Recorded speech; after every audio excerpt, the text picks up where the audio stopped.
This episode is brought to you by Hyundai. Whether you're running errands with the kids or heading on a weekend escape, the new 2025 Hyundai Tucson Hybrid is packed with class-leading advanced safety features like blind spot view monitor, forward collision avoidance assist, and wireless phone charging, so you can stay focused on what really matters. Learn more about the new Tucson Hybrid at HyundaiUSA.com.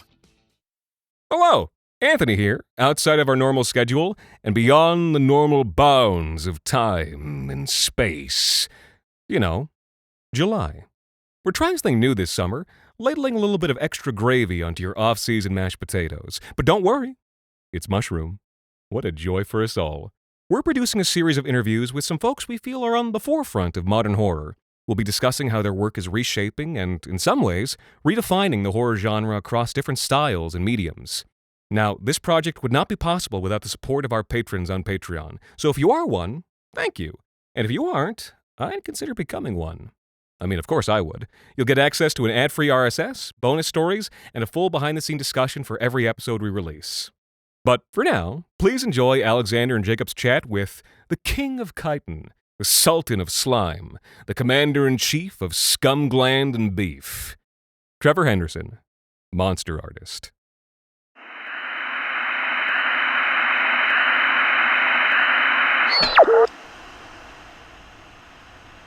Hello, I'm Jacob Duarte Spiel. And I'm Alexander Saxton.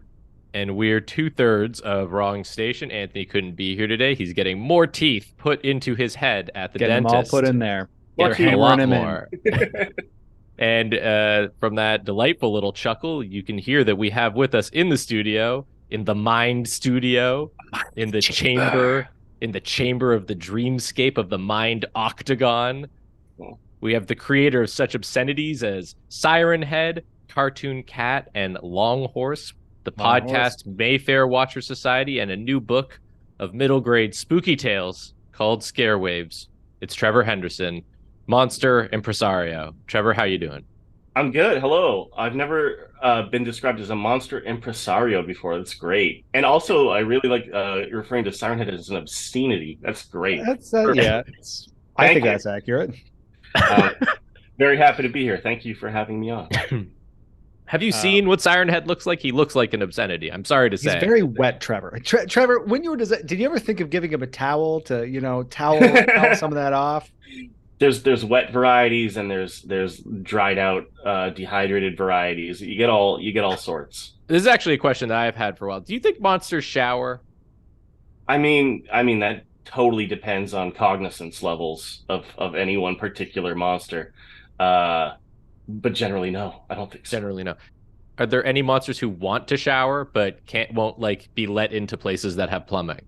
I think that all monsters would probably, in the end, appreciate a shower. They'd feel better, but they wouldn't understand what was happening. They'd be like a cat, like an angry cat, lashing out. So it's not worth it in the end for anybody. But I think that if they could open their heart, they would learn to enjoy a hot shower. So, Trevor, for listeners who, this is an audio medium, we're describing your work, which is purely visual. How would you describe your work for people who haven't seen it before? Yeah, it's kind of double faceted, where I work in digital, with my tablet doing digital paintings. Usually, I do a lot of horror book novel covers and posters, like that kind of thing. But I think what I've kind of become known for in the last 3 or 4 years is taking photos, what the kids would call liminal these days. And, usually stuff I take myself or donated from people online, and then kind of painting in monsters into these kind of mundane urban or suburban environments, and then kind of just trying to color match them as best as possible to give kind of an uncanny feel. I don't know what you'd even call that. I guess like spooky photo bashing or like ghost photos, something like that. But that's kind of what I'm best known for, is drawing weird online monsters that become popular and then putting them in photos of your bedroom. And so what would be the prototypical Trevor Henderson monster? What are the hallmarks? What are the visual signifiers? Oh man, it's every artist, especially concept artists and people who are doing creatures, have the things that they get hung up on. And I do a lot of like really elongated emaciated looking things. I think that something's scarier if it looks unwell or sick. Mhm. Um, it, even over being like hostile or with murderous intent or whatever. So I do a lot of like really showing ribs through paper skin kind of thing, and then lots of teeth Mhm. and human teeth, like the flat ones, Yep. and Molars. molars, just Technical term, sorry. all molars and yeah, incisors and no eyes. Just I don't really have a. I think there's like four eyes throughout every monster I've ever drawn altogether. And then usually just kind of juxtaposing that with very like the kinds of environments and buildings and spaces you see every single day on your daily travels, and just kind of trying to use the frisson between those two things to Mhm. give kind of a cool effect, I guess. It's sort of the What? experience of like when you're a kid and you look down the stairs to your Yeah, basement maybe, and or Mhm. you're climbing up the stairwell at your apartment building, and you can't totally see around the corner, and there could be yeah, something there, but there probably isn't, right? exactly. And I think the most successful pieces I've done really lean into it being more subtle and kind of hiding a lot of that. And it's a tightrope to walk between showing off a painting or a character design and then wanting to be scarier because it's in the shadows and it's leaving it up to interpretation a little more. Could I go back? You said something interesting where you said that Yeah. this is what you've become known for over the past 4 years. Yeah. What were you doing before that? What was the Um, sort of lead into this kind of work? I was before that, I guess I was learning to use my tablet at the time, while working retail and just trying out. It was still drawing monsters. I've just been drawing monsters since I was like 6, Mhm. and I imagine I will do that until I die. Um, but just a lot of movie fan art. I'm obviously a big horror movie fan, that kind of Mhm. thing. Um, and just trying out different things online and then seeing if anything kind of like got a reaction. And yeah, and then I did a full painting. The first thing I did was a full painting of what I wanted to do was a moment from a found footage horror movie that didn't exist. Mhm. And Mm. that was the most popular thing I'd done at the time up until that point. So then that kind of snowballed until eventually it was using real photos and became the kind of thing I'm doing now. But before that, like I said, I was a lot of fan art, and just like weird sketches of monsters, but purely digital, I guess. So when you're designing monsters and you talk about how much you're revealing to the viewer, Yeah. um, in your mind, do you have the whole anatomy of the thing sketched out for yourself, and then you're just sort of moving the shadow up? Is it mysterious No, even to you? it's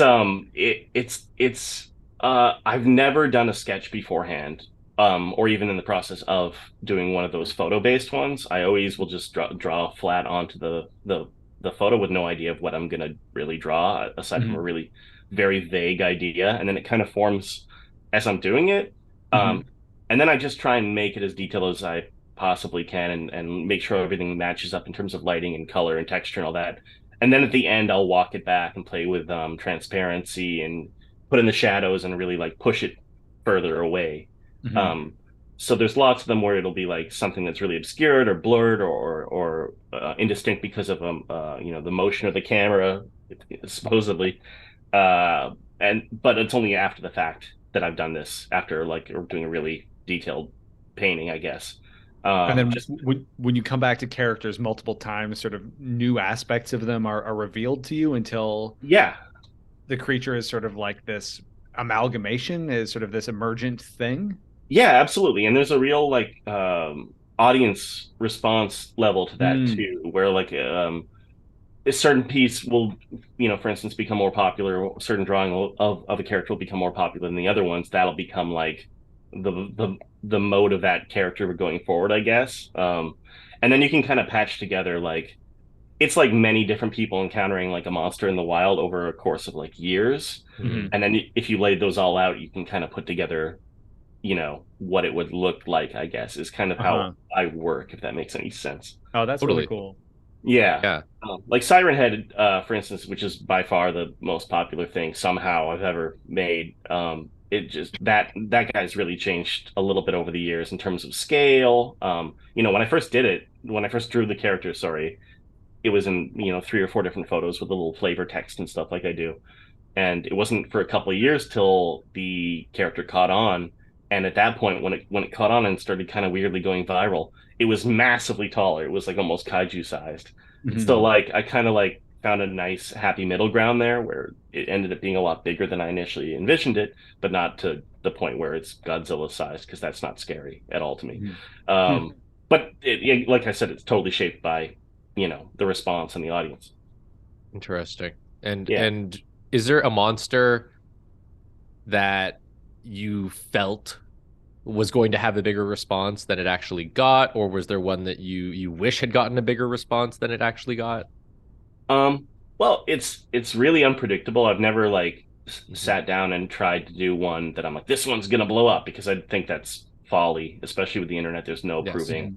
There's no, if you set out to make something viral, it will have the stink of it on it and it will never ever, it'll sink like a stone in Mhm. my experience. Um, I and it's also weird because like, a lot of times, most times with characters and like properties like this that get really popular, there's like a movie or a book or something backing it up. And these guys kind of just are they're just drawings, like they're OCs basically online that have somehow become popular in a way that still mystifies me. So it's all extra super unpredictable. But I guess to answer your question, I really like these characters I made, I think, fairly recently. So they might still catch on even more, called the Sisters of the Ever Sharpening Blade, that are kind of Mhm. like my Cenobite surrogates a little bit. Uh-huh. They're like these weird Victorian ladies with covered veil faces that are like a interdimensional knife worship, blade worshiping cult. Their head is like a mass of blades underneath. Um, Oh, it's yeah, these are good. Thank you. Yeah, I like them, and they've gotten a great response. But like, I really want to do like I want to do something substantial with all my characters. I just haven't really had the time. Like, I want to write the Siren Head book. I want to do something with Longhorse. I want to like actually give them like a house to live in the form of a story. I just have not yet.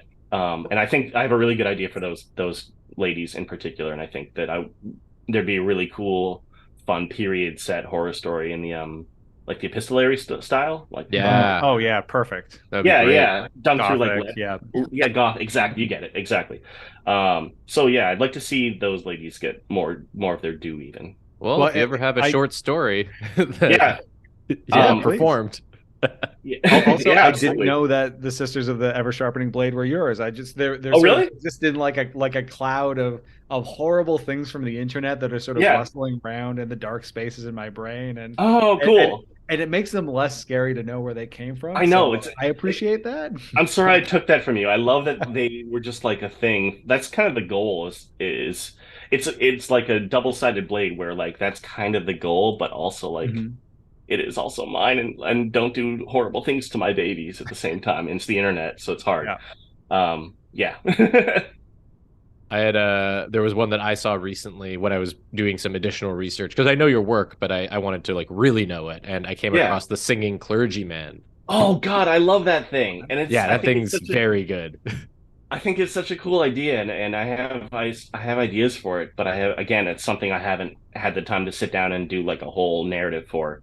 But I love that one because I love monsters that are not like you can kind of see them having another purpose besides just killing people. Yeah. Like Mhm. when you design a monster just to kind of like hunt down people and kill them, it's very clear that there was no thought having them having an outside life, when the viewer isn't looking at them.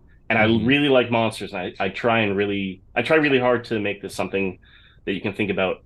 My creatures and monsters I make up is that they have like a whole thing that they have going on aside from torturing and killing you. Mhm. Yeah. Well, I think that's cool. so has a sort of philosophy of the monstrous emerged out of the work that you've been doing? Is there Yeah. something that unites all of these creatures in Um, your head? I mean, a lot of it is just like the kind of aesthetic choices that'll pop up over and over again with the same artist, like we were talking about with Mhm. a lot of mouths, a lot of teeth, and a lot of elongated limbs and that kind of thing. But I guess I have like a design ethos or a design idea for doing monsters where I try and make them at least a little bit silly. I've spoken about this in the Mhm. past. I feel like that if a monster isn't at least a little bit in danger of being taken as completely ridiculous, then you get too far towards the monster just being cool. And if a Okay. monster is cool, it's never scary. It can be threatening or dangerous, but it's not frightening. So Mhm. you need to have something be kind of ludicrous, if you ever want to reach for something being like actually scary, I think. If Hmm. that makes any sense at all. Like, the cool elements of a monster, like for me, are like spikes and wings and like big sharp teeth, and those all feel dangerous, like a tiger would be dangerous, but Mhm. they're not scary to me like something that looks sad when it's coming at you, or like perplexed, or has certain characteristics that are, befuddling or ridiculous or funny. I Mhm. guess that's my main guiding principle, or try That's to really do something. interesting. Is there a monster that you can like that people might know from a movie, for example, like that Yeah. that you feel exemplifies that idea? I'm thinking like immediately I'm thinking of, the Cenobites who look kind of silly, like they're all draped in leather. They Yeah. often have like really weird piercings or like very odd like lips and eyes. The Cenobites are a great example, not for even looking ridiculous to me, because I do think they look cool, but it Yeah. goes in the opposite direction because they they've all done it to themselves. It's all Mm. they've changed their form themselves. So it's like, what are they gonna do to you, right? It's not even you being frightened of them killing you. It's what other things can they do? Um, Hmm. but for what I was talking about in terms of something kind of being silly, there's certain elements in the Pennywise design from the It Yes. films Mhm. that I think are really successful. It leans a little bit too heavily for me into the big sharp teeth thing, Hmm. and kind of like running right at the camera and doing a little jittery thing. But I really like how he has like wall eyes that go in either direction, and like just stuff that's strange. Like Hmm. strange Mhm. choices are cool. I like whenever I see little things like that in a monster, just like eccentricities, I guess. I'm thinking about Gary Oldman and Bram Stoker's Dracula with his sort Yeah, of beehive hairdo, and how much more frightening he is than any yeah, vampire in any other piece of literature. yeah. It's super silly, but like it's iconic, and you remember it, and it works, and it just gives him this extra lived in aspect that he wouldn't have Hmm. had otherwise, you know? So is that related to monsters having another function beyond hunting and Yeah, killing you? Uh, absolutely. and sort of hinting at this broader world, this broader reality that they inhabit with its own alien sensibilities. Yes, absolutely. I feel like if a monster has like an interiority, or like has Mhm. its own kind of thing happening, especially if it's like baffling or like beyond your understanding because they're from somewhere else, that's so much weirder and scarier and just inherently uncanny and off-putting than if it was basically the equivalent of like a grizzly bear but weird looking, Mhm. you know? That's so Yeah. interesting because when we look at monsters, especially let's use like Alien as an example, Yeah. the xenomorph, like when we look at a monster like that, usually these monsters are created in order to offer a specific sort of antagonism that matches a psychological like the psychological drama that's happening in the film. Yeah. Yeah, Uh absolutely. and so something like Alien, is people have pointed out that it's a metaphor for sexual assault because you've got Yeah. this like it's a metaphor for disease. It's all these different metaphors. Yeah. Or we could talk about The Fly, Yeah. in David Cronenberg's The Fly. Jeff Goldblum's transformation is representative. A lot of people point out of things like HIV/AIDS and Yeah. Yeah. cancer and disease as it moves through the body. Um, and these are very specific. But then you see, what will happen is when these movies catch on, there's an expansion of the universe when the sequels come Yeah. out, and Yeah. suddenly the monster has this interiority because you know what it is. Like the Aliens is all about, you know, while it is also about the psychology of the character because it's about motherhood and it's about the alien having a mom and the Yeah. mom wanting to take care of its babies and then Ripley's defending a child, but like it Yeah. also is providing that same psychological depth to the monster itself. Yeah. And that's really interesting. I'd never thought about it in those terms, but yeah, like as these films expand, they're not just exploring new ideas for the characters, they're exploring new ideas and Yeah. interiority specifically for the monsters. I'm so happy you brought up the xenomorph because A, it's probably the best creature So design good. ever, ever. Yeah. And and it's really interesting that you brought up how it relates to the themes in both movies, because I feel like in the first one it has that kind of strange inner world that you're not privy to. Like the whole thing with the xenomorph and alien is that it's it moves so strangely in this almost languid way, and you can never really tell what it's going to do. And it's almost like every time it's on screen, you see it in such a way that it's almost hard to parse what you're looking at. It's like this great unknowable thing. Giger intentionally removed the eyes because he felt it was less knowable if it was just this blank slate. And then I feel like in Aliens, it had, like you said, such great themes about motherhood and kind of making a parallel for Ripley and Newt with the Alien Queen and the drones, that you remove a little bit of that interior world that the monster in the first film had, where it's less known, and turn it into more of a hive in order to fit the theme of motherhood. So it's all about repurposing for whatever you're saying in each film, I guess. But that's really cool how, like, I felt like, yeah, like I said in the first one, it's like this unknowable thing that was kind of retrofitted with themes for the second one when James Cameron came. It's really cool. Yeah, that's really interesting. So I had a question. You got body horror, you got serial killers, torture porn, existential dread, psychodrama. These are all shared. These are aspects of the horror genre, and then you gravitate towards monsters. And you were saying earlier you've been drawing them since you were in '06, and I think everybody has a phase where they try and draw monsters, but this has become an avenue that you see yourself in. Maybe what is it that keeps bringing you back to monsters specifically? I just think they're the best thing in the world. I mean, like, there's nothing better than monsters. I mean, I like a lot of those subgenres you mentioned. I really like to different degrees. Body horror is really high up, but torture porn's kind of way down at the bottom. But monsters are always so fascinating. I mean, like, it's just there's so much you can do with it. It can fulfill so many different roles and ideas in a story.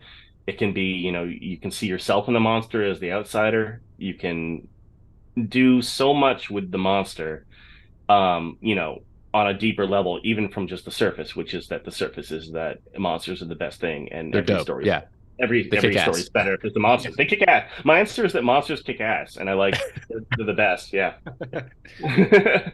So if you were able to adapt your monsters and give your monsters the life that you want, I'm thinking about sort of the foremost like propagate or the foremost booster of the monster in our culture right now, I think, is probably Guillermo del Toro. Oh yeah, he has like a very particular like pro monster agenda that he's pushing to the point where like the monsters are I think always the protagonists of his films. Or at least the moral center of his films. I think the only exception is the Pale Man and I was gonna say Pan's Labyrinth. Okay, yeah, yeah. But otherwise, yeah. But like the fawn is in that film the moral center of it. If you were adapting your work, is that the kind of approach you would take with your monsters, or are they more purely monsters, more in the xenomorph line in your mind, in your heart? It definitely depends on the monster and the context and the story that I'd be telling, because there are definitely, even from just like the roster of ones I put online and drawn, there are ones that definitely have that interior life and sentience and cognizance and things they want outside of that. And then there are other ones that would definitely be more to fulfill a role in a story, to represent different themes, or just even to be like the big scary monster that chases someone down and eats them. Because all those things are fun in different ways.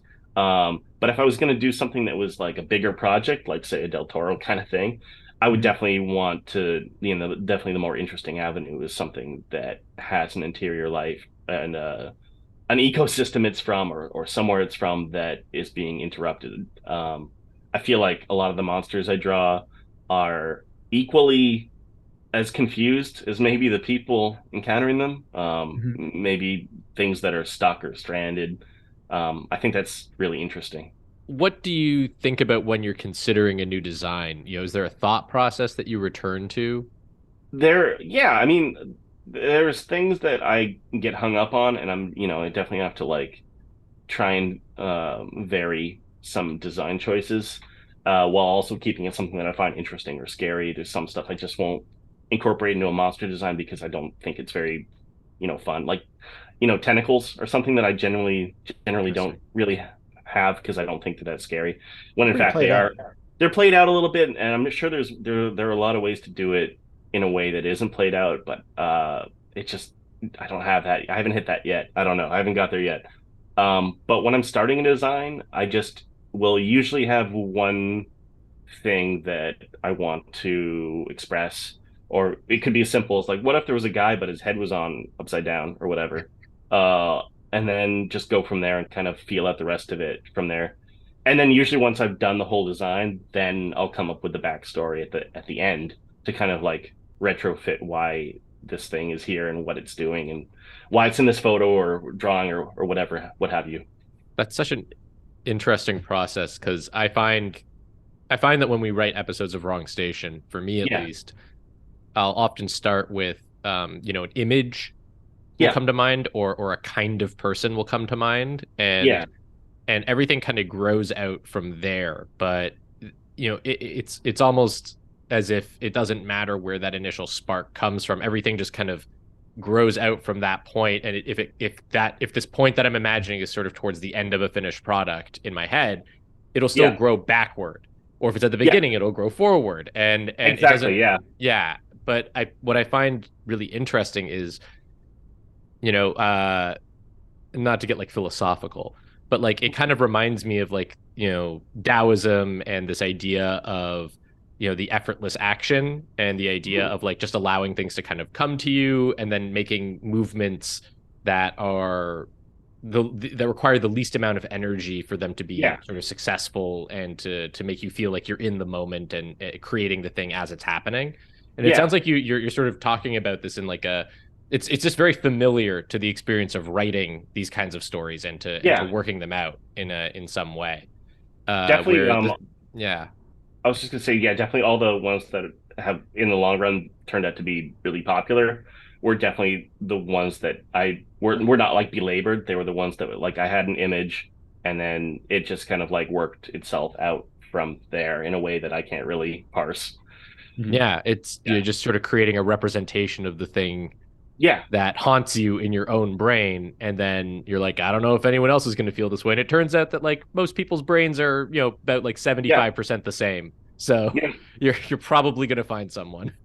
And I'll do something and I think, I try and be like the extent of it like, this seems cool to me. We'll see if anyone else likes it. I'll try and keep it like not really hinging on becoming popular because most of the stuff that I've done that's become popular it wasn't until like 3 years after the fact. Like I did Really? Siren Head in 2019 and then it didn't get like properly popular until April of 2021, I Oh, think. wow. Do you know And what Really? happened? yeah, I know exactly what happened. It was really weird. It was right after my birthday in April, and I'd done the character a bunch of times in a bunch of drawings, like flavor text and whatnot, like I do. And it had been popular. Like people like this was good. This is a good design and everything, but nothing had really come of it. And I'd moved. I was at a time in my life where I was working retail, and I would come home from working at a bookstore until like 10 o'clock and want to do some art, but I didn't really. I was exhausted, and it was late at night, so I didn't really want to do the whole background, and I was Mhm. basically I was lazy and tired. So I decided to, do the thing with the photos where people, and it became like an interactive thing. People would send in a photo of their spooky driveway, and then I would get the exercise in each day of doing like two or three of these monsters, and it became like a thing where it was just like a test of trying to, figure out how to do shadows the best, how to do lighting the best, how to match color the best, and also just kind of spur of the moment creature design where like I wouldn't think too much about what was going to be there until I was actually drawing it right on the photo. And then at the end, being like, oh, I'm going to use this photo as if it's from somebody else to kind of come up with a story and then put it all together. Um, so at that time, I did Siren Head, like I said, a couple times, and it was popular. But I moved on and did other stuff. And then a couple months afterwards, a mutual online was like, oh, this character's cool. Can I do like a little game demo, just like a very simple level where you're like a camp counselor like going along a path in the woods and you encounter Siren Head. And I was like, sure, of course, yeah, just credit my name and whatever, and it was great. It's really fun. It's like the first Siren Head thing.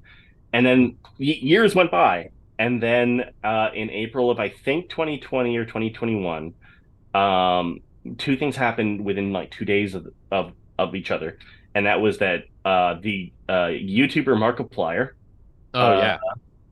found that game and played it, and like the next day, an animator on TikTok, whose name escapes me unfortunately, made a video, probably from the game, of a giant siren head over like a city, with like sirens going off and people shooting it. And those two things happening at the same time, like, made him go viral on TikTok and YouTube and everywhere.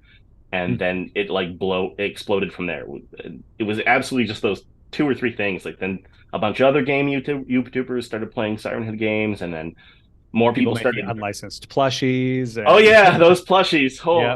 I'm waiting till I can find one in Toronto, like in a store, like for it to go full circle back to me of like the bootleg plush. But they're like everywhere. They are unstoppable, indefeatable. At this point. Yeah, it's really weird. But yeah, that was the two things I think that did that, and I've had similar success with things going viral and becoming weirdly popular, but not as much as Siren Head did, and I think it was because of those things. So in this period where you're just drawing three monsters a night Yeah, into photographs, how do you stop from hitting the same beats over and over again, or do you lean into those beats and try and explore them more deeply? How do you yeah. keep them getting stale? Well, unfortunately, I think that it could be argued that I just did lean into them, and a lot of my designs are very similar. I think the ones that are successful and the ones people remember and then kind of catch on are the ones that move away a little bit from those, in some ways. But for every one that was really popular, there were like, five or six that I did that are just okay popular because they're kind of the same guy over and over again a lot.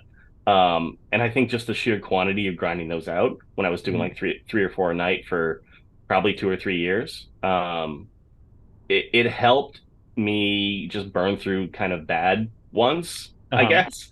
Sort of And first thought. first thought, yeah, there's only a few that I never put online.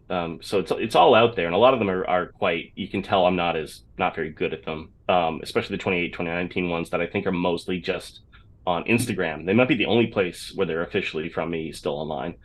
But I think that just burning through them like sketches helped, by design, kind of as a brainstorming process for the monsters and designs that were more successful. Like, I don't think there's a Siren Head without like the 30 or 40 kind of crappy ones I did. So do you have we've talked about how creating a bunch of great monsters Yeah. has given you a sense of what good monster design is. What do you think is bad monster design? Um, Teeth and claws and stuff, obvious stuff. But is there like a philosophy of bad monster design in the same way as you have a philosophy of good monster design? yeah, there's a And couple I want you things. to name names here. Give me some examples in the culture of what you think are bad monster designs. Uh, Burn some bridges. Let's get into it. well, I think that I'm as guilty as anybody is, perpetrating certain designs that'll start popping up.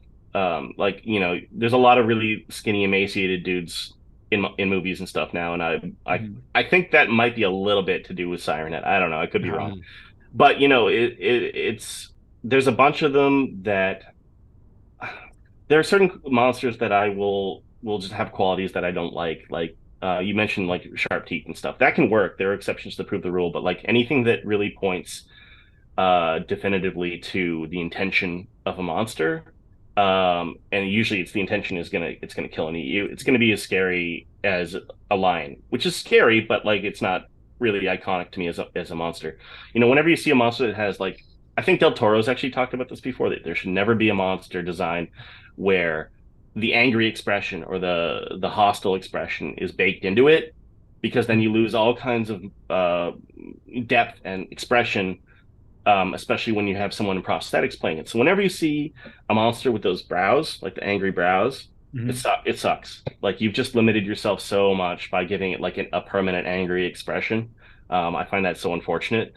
But my big personal one is that And this is not a knock on the original design. The original design is great. It's for the waves out in the culture afterwards was the monster from Cloverfield, Okay. Mm. which was a great monster design.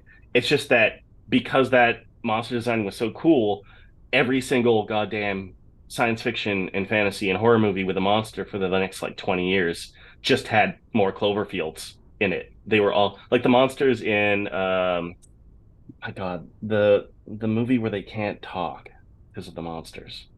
It's Oh yeah. And A Quiet Place. a quiet place. Those Yeah. are just Cloverfields. Those are Cloverfields again. There's a million Cloverfields. They're like these skinny, emaciated dudes, but with the big backwards arms, like a Yeah. bat, and then like a weird, slightly weird head. Which I've just kind of described Siren Head. So we can. But that's uh, yeah. And sorry, I just wanted to point out the thing about the yeah, little extra extra Cloverfields. It actually yeah, reminds me of a movie that did it quite well, which is yeah. Shin Godzilla. Oh yeah, Where absolutely. you only find out at the end when they've averted disaster, Yeah, not to spoil the film, but yeah. and there's that one moment, that one like series of shots, and it's like, oh God, like that was close. Those guys are cool though. I really like Yeah, those humanoids, and especially like they get away with so much just by having them be in that one kind of monumental image at the very end. You don't have to see them like scampering around and maybe looking ridiculous in a bad way. You yeah, just get that silent, horrible, doom-filled image. It's one of the best endings it is. ever. It's amazing. It's so And good. and it helps that all the designs of the actual Godzilla in that film are just like so weird. There's a perfect one for a design has to be at least a little bit stupid or silly or ludicrous looking. The first form of Godzilla in that, Yeah, those big chicken eyes. it's a Uh, baby. it's a baby, yeah, and if it had an angry expression or it looked like more like a fearsome dinosaur or whatever, all the directions they could have done for that first form of Godzilla, it wouldn't have been it wouldn't stick in your memory. It wouldn't have the impact it does. But because it's this weird, like frail looking but still gigantic thing that's bleeding out of its gills and has these big weird chicken eyes, like no one's gonna forget that design. No, it's That amazing. the first shot when it's running down the street and you first see it over top of the whole crowd it's incredible. Yeah. Yeah, I'm thinking now about how like lions are very dangerous, but hippopotamuses are much more dangerous. yeah, That's true. yeah. And But think they about how look even in, silly, like hippopotamus. yeah, or like how in even in prehistoric planet they've got like the T-Rexes, they've got this big like thick and chunky bodies. Yeah, It's yeah, way cooler. It's it way is. It is, yeah, absolutely. When they have weird like hair on them and they don't look streamlined or designed to be cool and scary, then they end up being they have more character and it ends up working in their favor for being scarier for me. I was gonna So say emaciated. hyenas. Oh, hyenas. Hyenas Yeah, are, and I feel maybe the most terrifying animal, like Mhm. up close. I think if you are near a hyena, like I don't know, I think I've Things have seen gone them. very wrong. I think I, I think I saw it maybe I saw them one time at the zoo, and that is the most scared that I've been near an animal is yeah, because they've got like they to your point about like emaciated, like hyenas are emaciated by design. It looks like they've got weird. They all look mangy. They've got like tufts of hair. Their yeah, jaws look malformed and like, and they're built to chew bone. That's why they look like that. But they yeah, don't look like that's been done intentionally. It looks like someone's jerry rigged like a dog to a lion to yeah. a Tasmanian devil, and they're like, that's an animal, and then they threw it out into the world, and now it just fucking kills things. And they put like a chimpanzee brain in there. They put a Yeah. super smart brain in there. Yeah. Yeah. I mean, and the fact that they do that weird giggle too. Yeah, and then they let it laugh. They were They like, let it laugh, yeah. let's give it a sense of humor about Yeah. all this horrible shit that we've crammed inside this I think 180-pound body. I think that in our brains we have like a specific little synapse that gets tripped whenever we see something that looks like it's starving to death or dying, even when it's Yeah. healthy, and that's like a specifically something that really weirds me out in a way. So yeah, Just that pops up a lot. maybe it's even evolutionary. Maybe it's just, you see something that looks like it's starving to death or dying from disease, and you're like, I don't want to get sick. Keep that Yep, thing away from me. exactly. Yeah, I think so. Something like that, maybe. Yeah. Does it ever feel like you're a marketing professional just speaking into the void? Well, with LinkedIn ads, you can know you're reaching the right decision makers. You can even target buyers by job title, industry, company, seniority, skills. Wait, did I say job title yet? Get started today and see how you can avoid the void and reach the right buyers with LinkedIn ads. We'll even give you a $100 credit on your next campaign. Get started at linkedin.com/results. Terms and conditions apply. So skinny, emaciated dudes they're like sour beers. They're played out. We've had Little it. bit. We've done it. What's the next thing? Oh God, I don't know. What's the Italian Pilsner of monsters? I hope to find that out. Honestly, that sounds delicious and refreshing. But right now, I'm seeing a lot of that. So I want to, try not to do that myself, even though it's something I have to force my hand back from because it's what I find weird and creepy. Mm-hmm. So it's hard. Have you ever considered making a monster with a dad bod? Yeah, well, yeah, definitely playing with different forms and shapes is good. I also don't want to go too far though, because there's a lot of, I never like seeing like the fatness portrayed as inherently monstrous. That's something I really actively try and avoid. And yeah, so No, happy middle ground. I'm saying Siren Head, but he's had a beer a night for 10 years. He's wearing a Packers jersey. He's talking about beating the spread. There's some thick fan art of Siren Head you could probably find. Wait, thick Siren Head. You dig into the internet a little bit further. On the subject, thighs. Yeah, Siren Head. Oh my Siren God. Head. That's beautiful. I love that. I wanted to say one other thing, because you mentioned that you created Siren Head in 2019, and then we were talking about how you wanted your art to feel like it existed for like a long period of time, like that this is stuff that's been around.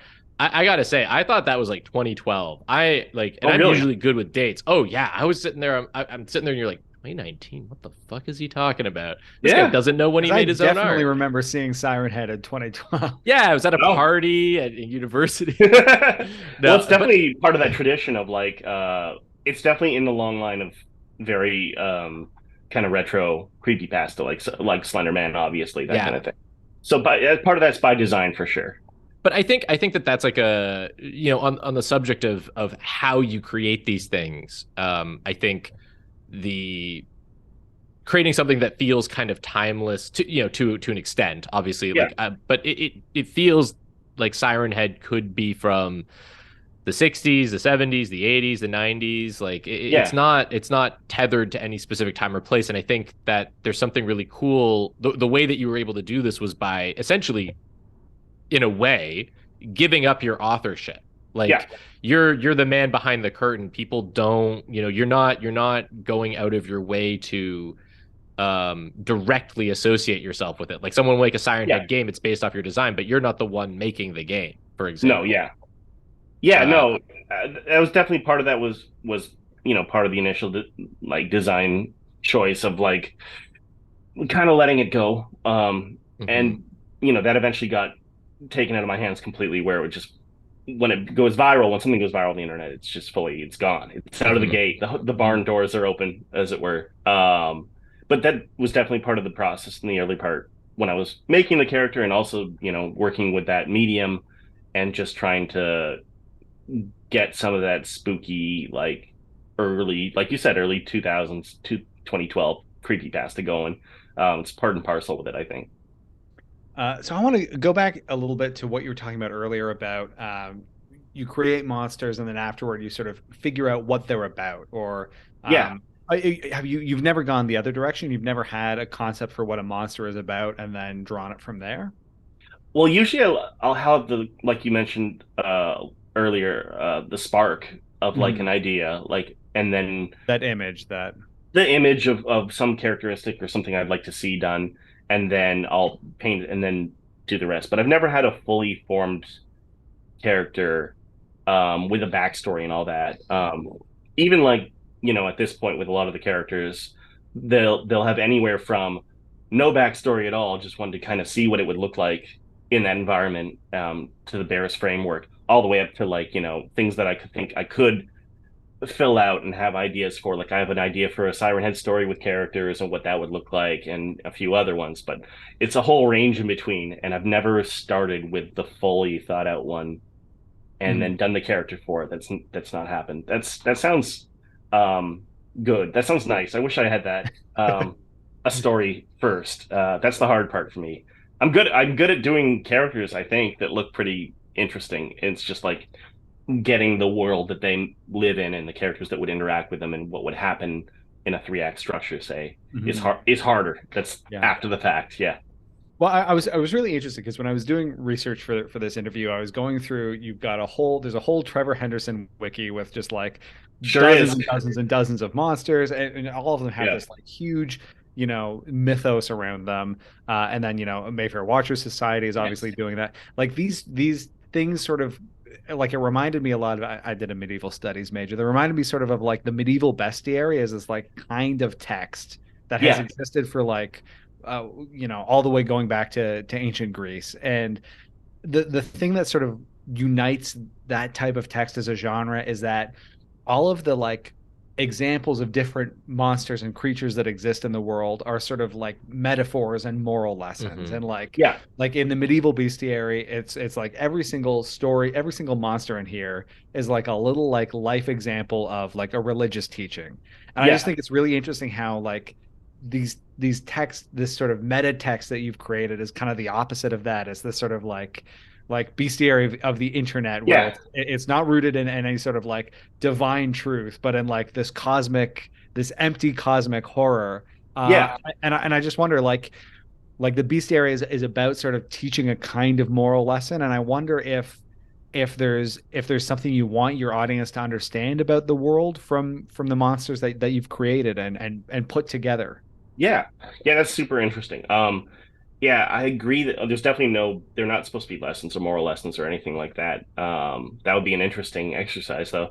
But I definitely want to, I guess that I want to kind of show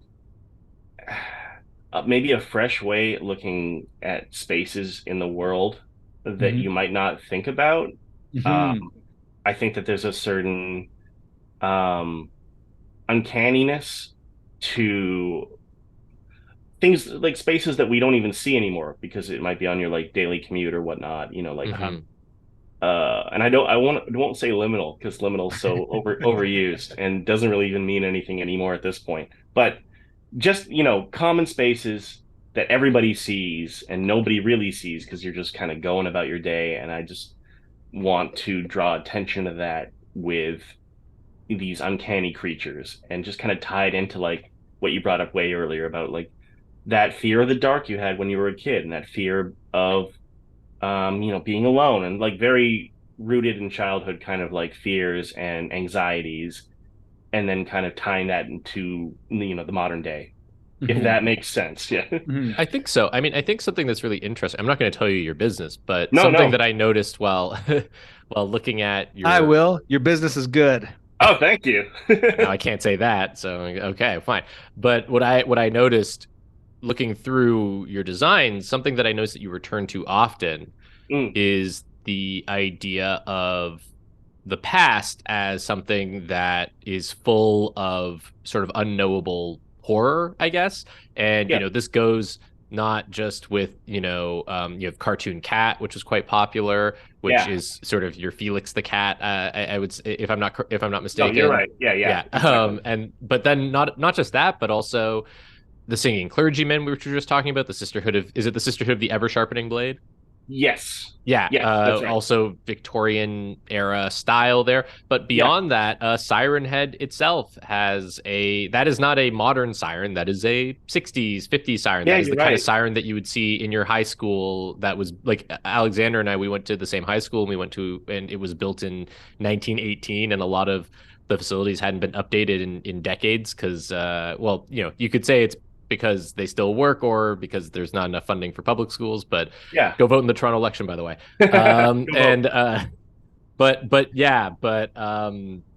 Like it's just, this continuous sort of return to the past as a source of horror, not necessarily, a source of malignant or something that's actively trying to kill you or injure you, but as a source of spooks, I guess is a better Yeah, way of putting it. Scares. just like the when you're a kid and everything feels so much bigger and more fraught with peril maybe, and just like not regular peril but unknowable peril. That's really interesting, and I think a large part of that is just I'm 37. I grew up in the 90s, so a lot of that is just almost unconsciously like my point of reference for certain things. And I'm sure it's also tied into you get the modern ARGs with analog horror, and that's Mm. all. That's definitely a vibe that I am at least a little bit partial to, for sure. Mm-hmm. So I guess that kind of just snowballs together into um, being kind of a reference point for a lot of my work. Yeah.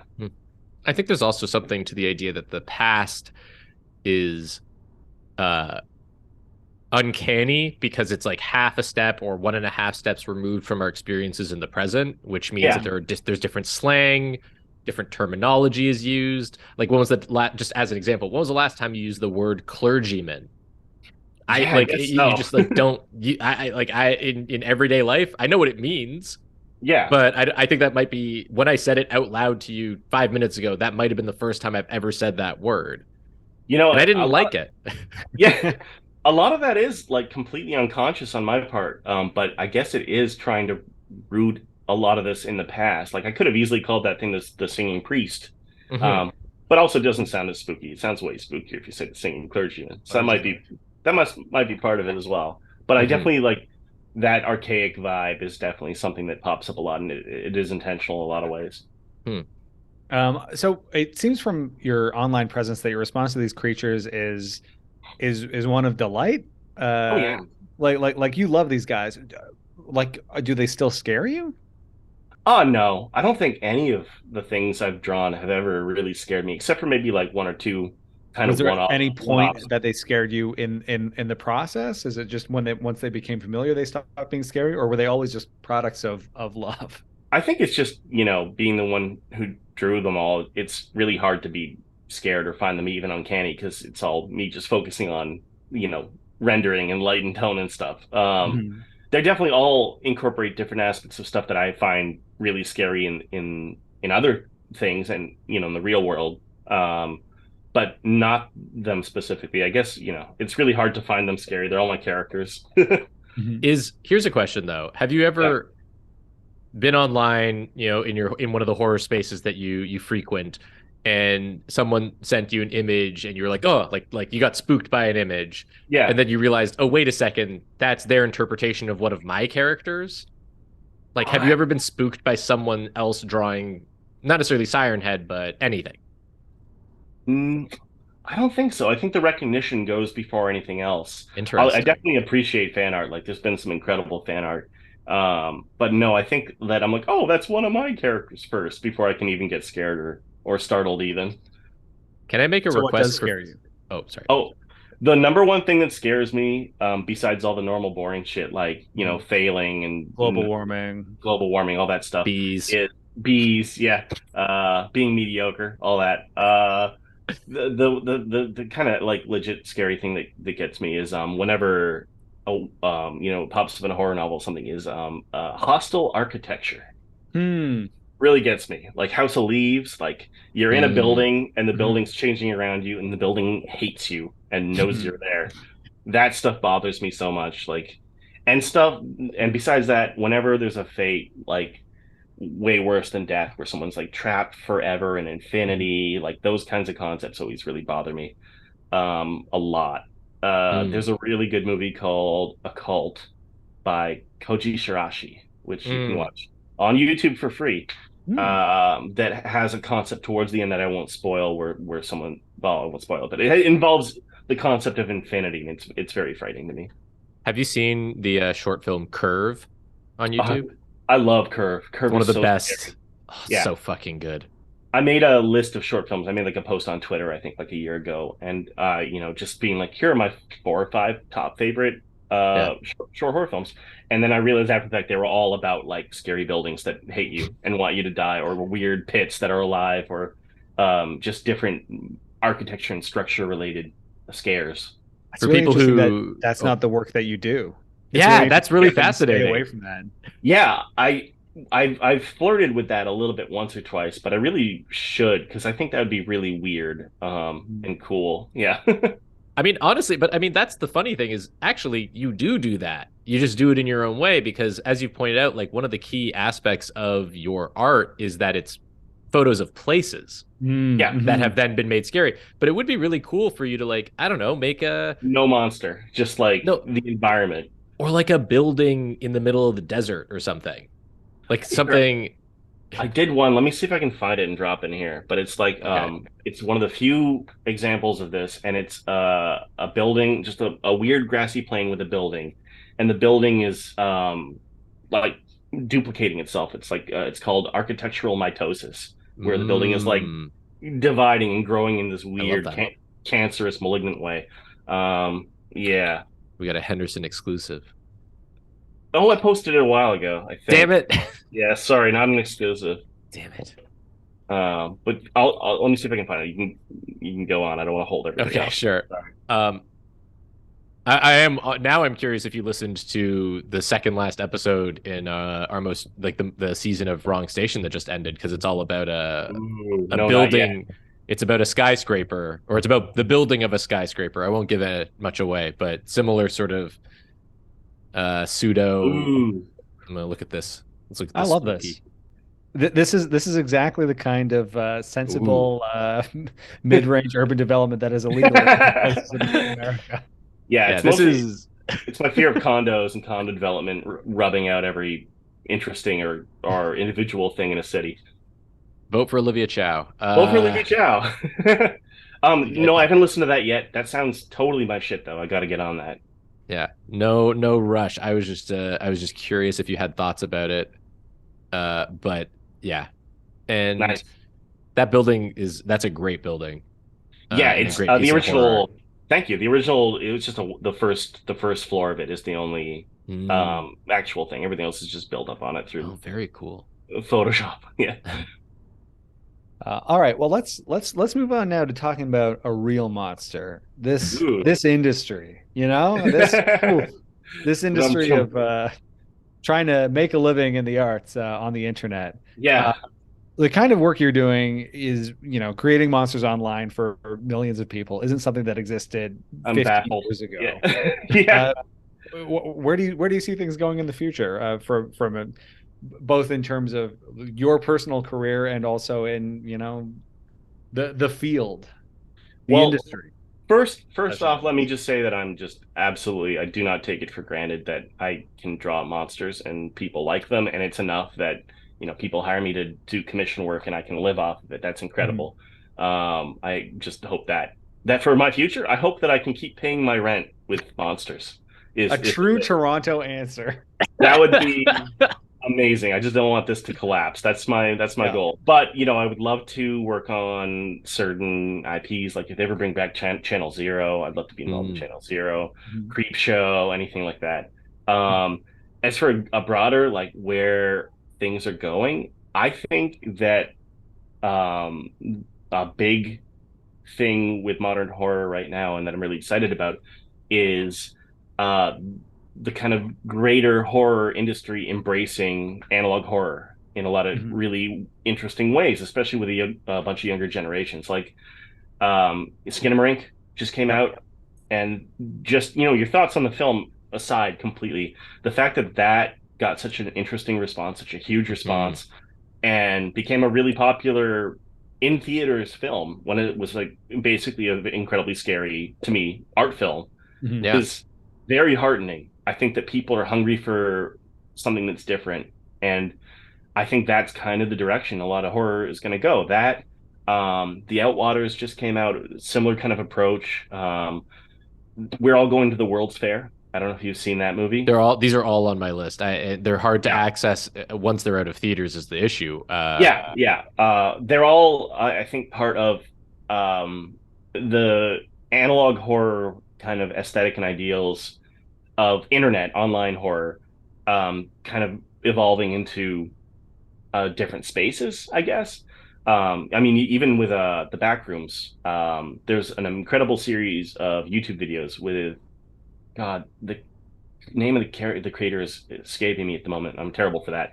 But he just got hired to do, or he just is getting the opportunity to do a full length movie for A24 off of the Backrooms concept based on his shorts, and the shorts are incredible. And he's 16, like, and he's doing it. He's filming it on his summer break right now. I don't like that.